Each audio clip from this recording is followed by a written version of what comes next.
আমাদের না বলার কথা, আজকের যে প্রোগ্রাম বাংলাদেশ জাতীয়তাবাদী যুব দলের উদ্যোগে অনুষ্ঠিত হতে যাচ্ছে। আমাদের গত বছর এই দিনে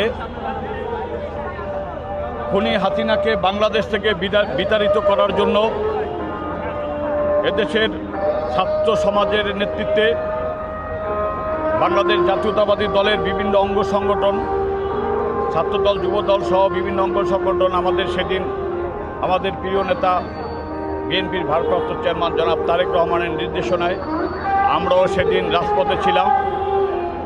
রাজপথে থেকে আমরা খুনি হাসিনাকে পুরা জুলাই আগস্ট মাসে আন্দোলন সংগ্রাম করে খুনি হাসিনাকে 5ই আগস্ট বাংলাদেশ থেকে বিতাড়িত করতে পেরেছি। সেই আন্দোলন সংগ্রাম করতে গিয়ে বাংলাদেশ জাতীয়তাবাদী যুব দলের সারা বাংলাদেশের বিভিন্ন পর্যায়ের নেতৃবৃন্দ সেদিন শহীদ হয়েছেন। আমাদের জাতীয়তাবাদী যুব দলের ঢাকা মহানগরের প্রায় 19 জন যুব দলের নেতাকর্মী সেদিন শহীদ হয়েছে।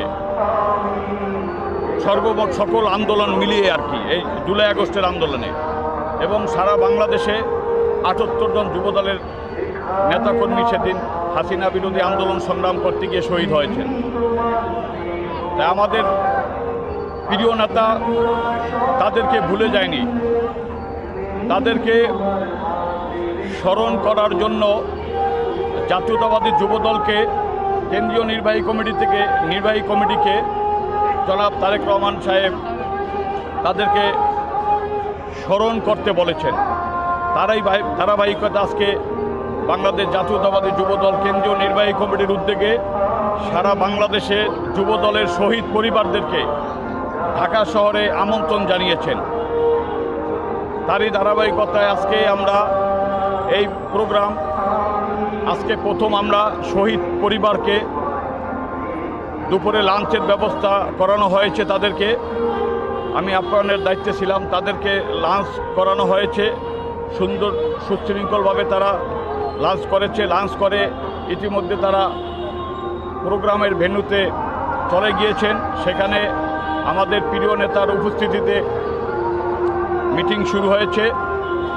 আমাদের প্রিয় নেতা তাদেরকে স্মরণ করার জন্য আজকে তাদের সামনে এসে তাদেরকে আর্থিক অনুদান দিবেন এবং তাদের কাছে প্রতিশ্রুতি ব্যক্ত করবেন যে তারা শহীদ প্রেসিডেন্ট জিয়াউর রহমানের উত্তরসূরি জনাব তারেক রহমান তাদেরকে কখনোই ভুলবেন না, তাদেরকে প্রত্যেক বছর স্মরণ করবেন এবং আজকে তাদের প্রত্যেককে একটা আর্থিক অনুদান দেওয়া হবে।